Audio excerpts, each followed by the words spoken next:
Hello students. तो आपका chapter जो लाइट रिफ्लेक्शन एंड रिफ्रैक्शन, उसके हम 4 लेक्चर कंप्लीट कर चुके हैं। तो 4 लेक्चर कंप्लीट करने के बाद हमारा जो है बहुत सारा थ्योरी का पार्ट हो गया है। तो कुछ क्या है कि कुछ कंसेप्ट ऐसे होते हैं जो थ्योरी से हमारी समझ में नहीं आ पाते या फिर कुछ कंसेप्ट रह जाते हैं, तो उनको हम क्या करते हैं कि क्वेश्चंस की हेल्प से सॉल्व करेंगे। तो आज का जो लेक्चर बेसिकली टोटली हम जो आपके न्यूमेरिकल्स या थ्योरी वाले जितने भी क्वेश्चन पढ़ाए उससे क्या है कि क्वेश्चन सॉल्व करेंगे। तो आज का पूरा लेक्चर आपका क्वेश्चंस का ही रहने वाला है, ठीक है। तो आपके चैप्टर का नाम है लाइट रिफ्लेक्शन एंड रिफ्रैक्शन।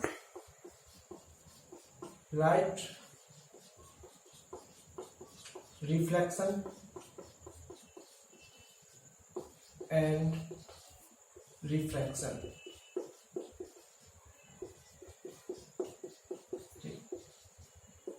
तो light reflection and refraction, light के बारे में हम लेक्चर 1 में बात कर चुके हैं। सोर्सेस ऑफ लाइट के बारे में हम लेक्चर 2 में बात कर चुके हैं। और इमेज फॉर्मेशन जो है प्लेन मिरर के द्वारा थोड़ा बहुत ही पढ़ा, हमने कंप्लीटली नहीं पढ़ा। लेकिन हम अभी क्या करते हैं कि जितना भी हमने थ्योरी पढ़ी है उससे क्या आज क्वेश्चन करेंगे सारे के सारे, ठीक है। तो आज देखिए क्वेश्चन स्टार्ट करते हैं अपने।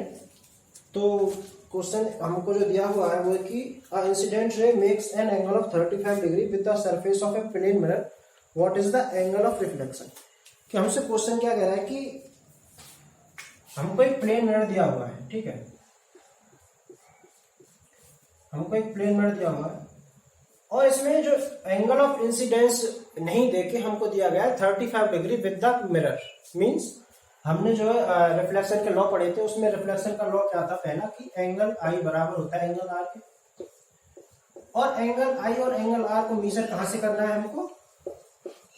ऑलवेज मेजर फ्रॉम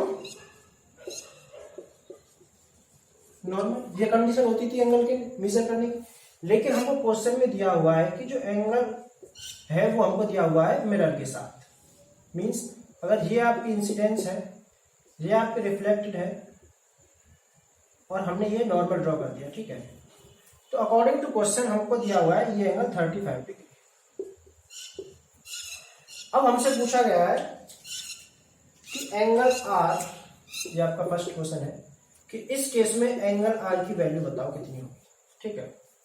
अगर आपको ये नहीं पता कि हमको जो एंगल लेना होता है अपने लॉज ऑफ रिफ्लेक्शन में, वो एंगल हमको क्या है कि नॉर्मल से लेना पड़ता है। तो इस केस में ये हमारी नॉर्मल है, लेकिन एंगल मिरर के साथ दिया हुआ है। तो हम क्या करेंगे, देखिए ये वाला हमारे पास केस हो गया, ठीक है। ये टोटल एंगल कितना है? 90 डिग्री है, ठीक है। तो ये टोटल कितना होगा? 90 डिग्री। अब 90 में से ये कितना दिया हुआ है? 35। तो ये कितना होगा? 90 डिग्री माइनस 35 डिग्री, ठीक है। और हमारा लॉ क्या कहता है कि एंगल आई जितना है उतना ही हमारा क्या होगा? एंगल आर होगा। तो ये 90 माइनस 35 डिग्री कितना हो गया? 55 डिग्री। अगर एंगल आई 55 डिग्री हो गया तो एंगल आर कितना होगा? एंगल आर भी 55 डिग्री होगा, ठीक है। इस क्वेश्चन में कुछ नहीं था, बस आपसे इस क्वेश्चन में एग्जामिनर क्या जानना चाहता है कि आपको जो लॉ है एंगल आई बराबर एंगल आर, ये आपको कंप्लीटली पता है या नहीं पता। सभी लोगों को पता होता है कि angle of incidence angle of reflection के बराबर होता है, लेकिन लोगों को ये नहीं पता होता कि एंगल ऑफ इंसिडेंस मेजर कहां से करना है? नॉर्मल से। तो आपको इसी में यही चेक किया गया था कि आपको ये पता है या नहीं पता कि एंगल ऑफ इंसिडेंस हमको नॉर्मल से चेक करना है। ये 35 डिग्री है, टोटल एंगल 90 डिग्री का होगा। तो 90 में से 35 माइनस कर देंगे तो ये 55 बचेगा। ये नॉर्मल है, ये रिफ्लेक्शन है, ये रिफ्लेक्टेड रे होगी, तो ये भी कितना हो जाएगा? 55 डिग्री। तो ये आपका पहला क्वेश्चन था। अगर हमको मिरर के साथ एंगल दे दिया जाए तो इंसिडेंस एंगल निकालने के लिए हमको क्या करना है? 90 में से मिरर के साथ जो एंगल दिया हुआ है उसको हम क्या कर देंगे? माइनस कर देंगे, ठीक है।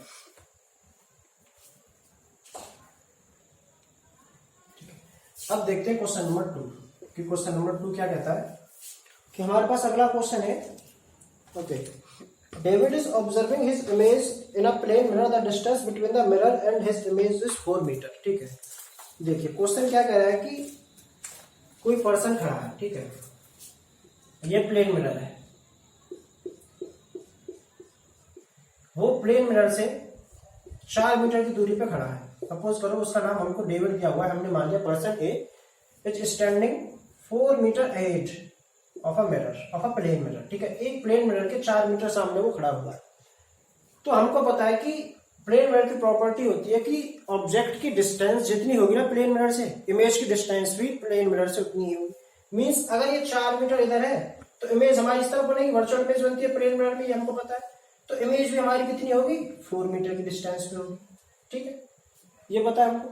अब आगे क्वेश्चन में क्या कह रहा है, आगे क्वेश्चन कह रहा है कि the distance between, okay, if he moves 1 metre towards the mirror then the distance between David and his image will B.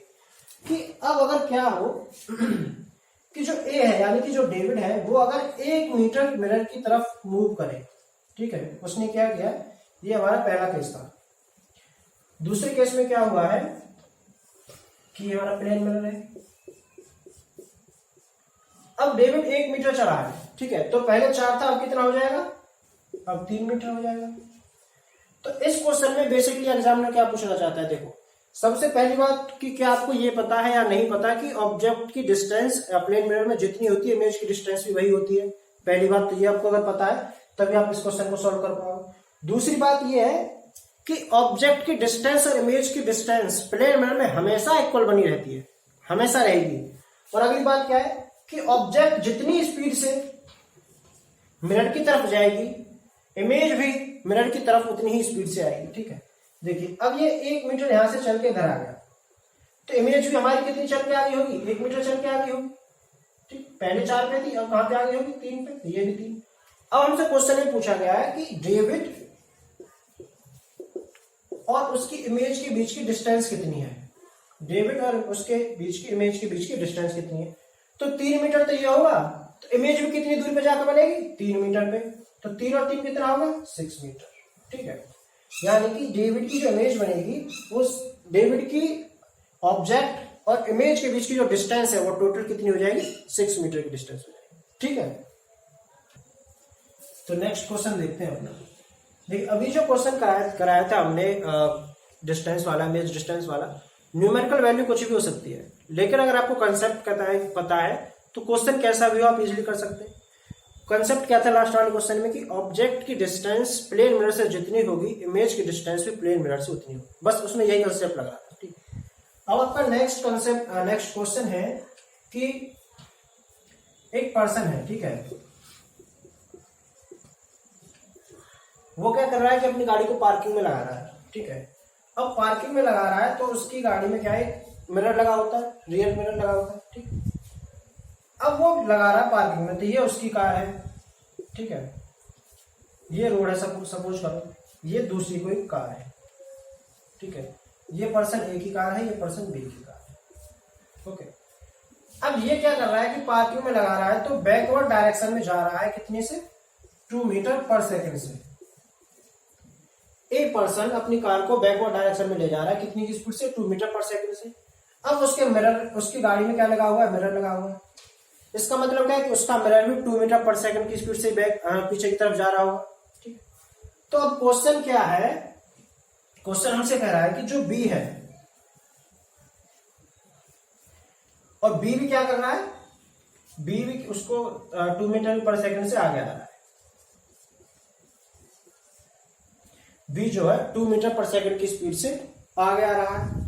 तो अब क्वेश्चन पूछा है हमसे कि जो स्पीड जो होगी बी की वो ए को कितनी दिखाई देगी। ठीक है, कि स्पीड जो होगी बी की वो ए को कितनी दिखाई देगी। ठीक है, ये क्वेश्चन है हमारा। अब देखिए इसमें क्या कंसेप्ट लगेगा। पहला कंसेप्ट तो ये है कि जो ए है वो 2 मीटर पर सेकेंड से चल रहा है। अब वो 2 मीटर पर सेकेंड से जा रहा है बैकवर्ड डायरेक्शन में। ठीक है, सपोज करो ऑब्जेक्ट ए यहाँ पे बीच में मिरर है और ये है। अब अगर 2 मीटर पर सेकेंड की स्पीड से नीचे जा रहा है तो इमेज जो है, इमेज भी तो 2 मीटर पर सेकेंड की स्पीड से किधर आ रही होगी, ऊपर की तरफ आ रही होगी। ठीक है, इसका मतलब क्या है कि अगर मैं किसी पर्सन की तरफ 2 मीटर पर सेकेंड से जा रहा हूं और वो पर्सन भी मेरी तरफ 2 मीटर पर सेकेंड की स्पीड से आ रहा है तो इसे कहते हैं रिलेटिव वेलोसिटी। तो मैं उसके पास कितनी जल्दी पहुंच सकता हूं, इसकी मेरी अगर इसमें वेलोसिटी निकाली जाए तो कितनी आएगी, 4 मीटर पर सेकेंड। क्यों, क्योंकि वो भी मेरी तरफ 2 की स्पीड से आ रहा है, मैं भी उसकी तरफ कितनी की स्पीड से जा रहा हूं, 2 की स्पीड से जा रहा हूं। तो कितना आंसर हो जाएगा, 4 मीटर पर सेकेंड। ठीक, मैं भी उसकी तरफ 2 मीटर पर सेकंड की स्पीड से जा रहा हूं, वो भी मेरी तरफ 2 मीटर पर सेकंड की स्पीड से आ रही है। ठीक है, तो इसकी स्पीड कितनी हो जाती है, 4 मीटर पर सेकंड हो जाती है। ठीक है, अब देखिए ये कौन सा केस था, ये मिरर वाला केस था। मींस अगर मेरे पास मिरर है और मैं उसमें 2 मीटर पर सेकंड की स्पीड से जा रहा हूं तो इमेज भी मुझे कितने की स्पीड से आती दिखेगी, 2 मीटर पर सेकंड की स्पीड से। अब क्या है कि ये जो अप्रोच कर रहे हैं ना दोनों एक दूसरे की तरफ, तो ये अप्रोचिंग स्पीड हो जाएगी इनकी 4 मीटर पर सेकंड। अब क्वेश्चन में क्या दिया हुआ है कि 4 मीटर पर सेकंड तब है जब मेरी सिर्फ इमेज मूव कर रही है, ठीक है, मींस सिर्फ इमेज मूव कर रही है। और इमेज किसकी वजह से मूव कर रही है, क्यों, क्योंकि मेरा प्लेट जो मिरर है वो मूव कर रहा है। लेकिन इस केस में मेरे क्या है कि जो इमेज है, जिसकी जो इमेज बन रही है, इमेज की भी खुद की एक वेलोसिटी दी हुई है। तो इमेज की वेलोसिटी भी कितनी हो जाएगी, 4 तो ये हो चुकी है, लेकिन इमेज की भी अपनी कितनी वेलोसिटी है, 2 वेलोसिटी और है। तो 4 + 2 कितनी हो जाएगी, 6 मीटर पर सेकेंड। मीन्स कि इसको जो है, इस वाले पर्सन को, ए पर्सन को 6 मीटर पर सेकेंड से ये जो बी वाली कार है ये आती हुई दिखाई देगी, ठीक है। 2 इसकी थी, इसके 2 की वजह से इसकी 2 हो जाएगी, लेकिन इसकी ऑलरेडी 2 थी पहले से, तो इसकी कितनी हो गई 4, और 2 किसकी है, मिरर की है, तो कितनी हो जाएगी 6 मीटर पर सेकेंड, ठीक है। नेक्स्ट क्वेश्चन करते हैं आपका, ठीक है। तो अगर अभी वाला जो क्वेश्चन था उसमें क्या था कि दोनों की स्पीड दे रखी थी। आपके क्या है कि अगर आपसे ये पूछा जाए कि सिर्फ अगर मेरा जो है ए पर्सन है यही मूव कर रहा है और बी पर्सन वाला जो है वो रेस्ट पे है, ठीक है, ये किस पे है, रेस्ट पे है, और ये 2 मीटर पर सेकेंड से मूव कर रहा है नीचे की तरफ। ये मेरा मिरर है, ये वाला मिरर है और ये वाला बी है। तो मिरर में उसको कितनी स्पीड दिखाई देगी, तो सीधा सीधा आंसर कितना आ जाएगा 4। क्यों, क्योंकि इस बार ये रेस्ट में है, इसकी 2 है, और इमेज की भी कितनी हो जाएगी, 2 हो जाएगी। 2 ऑब्जेक्ट की, 2 इमेज की, तो अप्रोचिंग स्पीड कितनी हो जाएगी, 4 मीटर पर सेकंड हो जाएगी। लास्ट वाले में 6 क्यों आया था, क्यों, क्योंकि उसमें ये रेस्ट में नहीं थी, इसकी भी हमको वेलोसिटी दी हुई थी। लेकिन आपके इसमें क्या होगा कि आपको वेलोसिटी जो इमेज की नहीं दी होगी, वो 0 दे रखी होगी, तो आपका आंसर आ जाएगा 4 मीटर पर सेकंड अगर वेलोसिटी 0 है तो, ठीक है। अब आपके और क्वेश्चन करते हैं, देखिए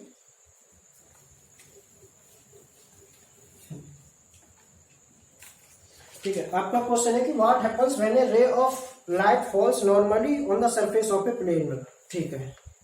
आपसे कह रहा है कि देखिए बहुत से बच्चों को पता नहीं होता इसमें क्या कंसेप्ट है कि ये आपका प्लेन मिरर है। इसमें क्या है कि इंसिडेंस लाइट को नॉर्मली ड्रॉ किया गया है। मैं आपसे पूछूं कि मैंने इसके ऊपर लाइट ड्रॉ किया है, ये वाली, अब ये लाइट इंसिडेंस लाइट है। मैं आपसे पूछ रहा हूं कि यहाँ पे एंगल आई कितना है। आपको मैं दे रहा हूं ऑप्शन 0 डिग्री या फिर 90 डिग्री। तो आंसर क्या होगा इसमें से, आपको देखने में लग रहा होगा कि एंगल आई यहाँ पे है 90 डिग्री, लेकिन एंगल आई 90 डिग्री नहीं है। क्यों, क्योंकि एंगल आई क्या होता है, नापते कहां से एंगल आई को, एंगल आई को हम मेजर करते हैं कहां से, नॉर्मल से। अब ये मेरी क्या इंसिडेंट रे दे रखी है। अब मैं क्या करूं, इसी पर मुझे नॉर्मल ड्रॉ करना होगा। अब इसी पर नॉर्मल ड्रॉ करूंगा तो क्या होगा, इसी पर नॉर्मल ड्रॉ करूंगा तो एंगल कितना आ जाएगा मेरा, एंगल आई 0 डिग्री, ठीक है।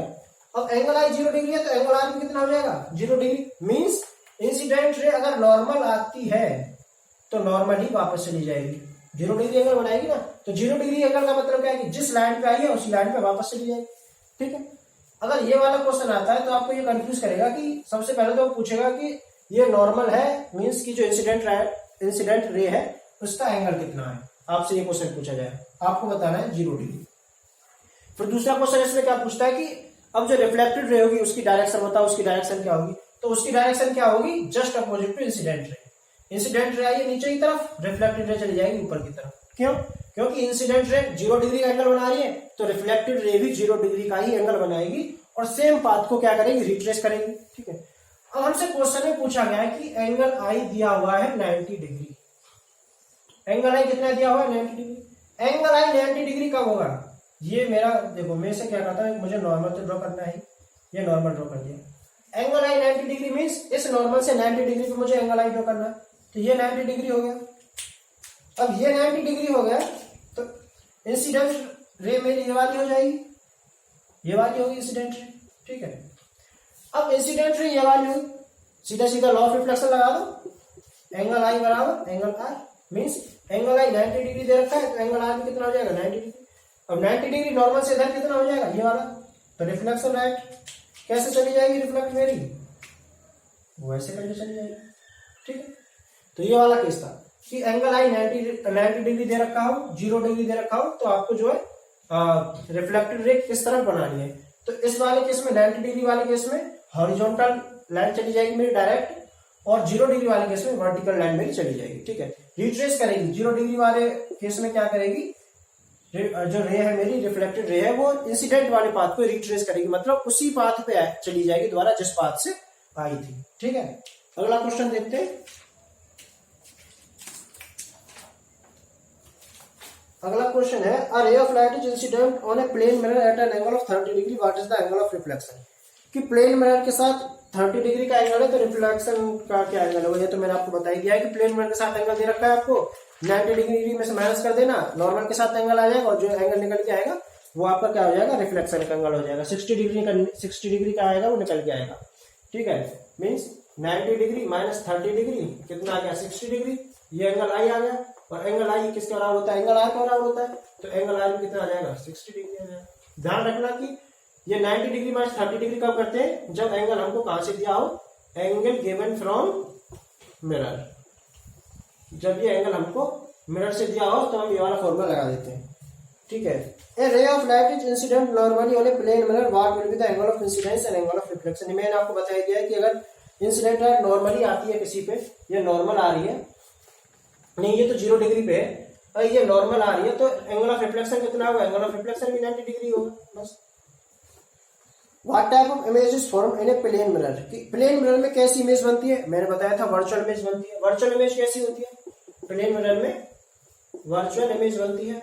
वर्चुअल इमेज कैसी होती है, ये मेरा प्लेन मिरर है, यहाँ पे मेरी अगर मान लो कोई ऑब्जेक्ट रखी हुई है तो इमेज मेरी किस तरफ बनेगी, in behind of the mirror. ये अगर डिस्टेंस x है तो x डिस्टेंस मेरी मिरर के अंदर की तरफ बनती है, इसे हम कहते हैं virtual image. Means virtual image को देखने के लिए हमको मिरर में देखना जरूरी है, तो ये वर्चुअल इमेज है। ठीक है, ऑन अ सिनेमा स्क्रीन, एक सिनेमा स्क्रीन पे मैंने बताया था रियल इमेज बनती है। क्यों, क्योंकि स्क्रीन पे जितनी भी इमेज बनती है वो सब रियल इमेज होती है, और ऐसी इमेज जिनको हम स्क्रीन पे नहीं देख सकते, हमें किसी मिरर के अंदर देखना पड़ता है, वो वर्चुअल इमेज होती है।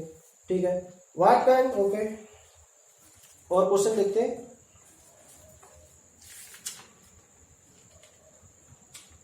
Write the word ambulance as it would appear when reflected in a plane mirror. Why is it sometimes written in this way, as its mirror remains on the front of an ambulance? देखिए, plane mirror की एक property मैंने आपको बताई थी, lateral inversion. ठीक है, lateral inversion. Lateral inversion पे क्वेश्चन पूछा जाता है कि लेटरल इन्वर्जन क्या है। लेटरल इन्वर्जन क्या होता है, देखो सपोज करो ये मेरा हाथ है, ये मैंने अपना राइट हैंड उठाया, ठीक है। अब अगर मेरी मिरर कैसा होगा, मिरर में मेरा ये वाला हाथ ऐसे उठाया दिखाएगा, लेकिन मेरा अभी एक्चुअल में कौन सा हाथ है, लेफ्ट हैंड है, लेकिन मैंने कौन सा हाथ उठाया था, राइट हैंड उठाया था। तो लेटरल इन्वर्जन क्या होता है, जो हमारा राइट होता है वो किस में कन्वर्ट हो जाता है, लेफ्ट में। ये है हमारा लेटरल इन्वर्जन। ठीक है, इसी प्रकार से अगर आप कोई वर्ड लिखोगे मिरर के आगे ए, अब इसको मिरर में देखोगे तो ये कुछ, ये तो नॉर्मली है तो ऐसे दिखाई देगा, आप मतलब उसका क्या है कि लेटरल इन्वर्जन हो जाएगा उस वर्ड का। इसीलिए जो एम्बुलेंस जो लिखा होता है एम्बुलेंस के ऊपर, वो लेटरल इन्वर्जन में लिखा होता है। क्यों, क्योंकि अगर एम्बुलेंस पीछे से आ रही है हमारे, हमको पता नहीं कि अब कौन सा वाहन पीछे से आ रहा है, तो क्या कि जब हम उसको अपने शीशे में देखेंगे, गाड़ी में जो लगा होता है रियर व्यू मिरर, उसमें क्या होता है कि वो जो पहले से लेटरल इन्वर्जन है उसका दोबारा से लेटरल इन्वर्जन होगा, तो वो एम्बुलेंस वर्ड हमको क्या सीधा दिखाई देने लग जाता है और हम इजीली पढ़ लेते हैं कि वो एम्बुलेंस है। ठीक है, इस वजह से। और क्वेश्चन देखते हैं अभी तक के। Okay, the angle of reflection is equal to the angle of incidence. ये आपका कब होता है, always, sometimes, under special conditions या नेवर। एंगल ऑफ रिफ्लेक्शन हमेशा एंगल आई बराबर एंगल आर ऑलवेज होता है। ऐसा कभी नहीं होगा कि एंगल आई और एंगल आर, ये वाला लॉ कभी आपका डिस्प्यूट कर जाए, कभी भी डिस्प्यूट नहीं करेगा, ये लॉ हमेशा फॉलो करेगा। आप इमेज फॉर्मेशन पढ़ोगे आगे, इमेज फॉर्मेशन के जितने भी लॉ है, जितने भी इमेज बनाओगे आप, वो सारी की सारी इमेज फॉर्मेशन इसी लॉ को फॉलो करती है कि एंगल आई बराबर एंगल आर। ठीक है, और क्वेश्चन देखें तो क्वेश्चन देखते हैं। मैंने आपको एक क्वेश्चन बताया था अभी कि प्लेन मिरर दे रखा है हमको, ठीक है। अब इस पे इंसिडेंट रे नॉर्मली आती है, ठीक है। नॉर्मली का मतलब क्या होगा, मैं आपको दोबारा से समझा देता हूँ, इसमें कंफ्यूजन होता है कि इंसिडेंट रे नॉर्मली आ रही है। अब नॉर्मली आ रही है इसका मतलब क्या है कि 90 डिग्री विद द नॉर्मल, ठीक है। 90 degree with the normal means ये प्लेन मिरर है, ये इस पे नॉर्मल है, तो इस वाले केस में जो इंसिडेंट लाइट बनेगी वो बनेगी मेरी ये, this is the incident light for this case, ठीक है। एक क्वेश्चन तो ये था। दूसरा क्वेश्चन हमसे पूछा जाता है कि नॉर्मली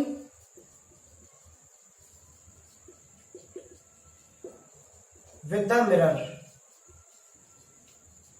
अगर क्वेश्चन में सिर्फ लिखा हुआ है कि नॉर्मली इंसिडेंट करती है तो आपको ये वाला केस लेना है। अगर क्वेश्चन में लिखा हुआ है नॉर्मली विद द मिरर तो कौन सा केस लेना है, तो आपके लिए जो इंसिडेंट रे बनेगी वो आपकी बनेगी ये वाली, this is the incident ray, ठीक है।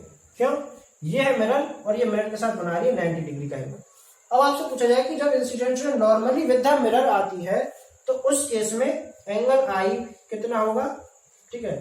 उस केस में आपको एंगल आई बताना है और एंगल आर बताना है।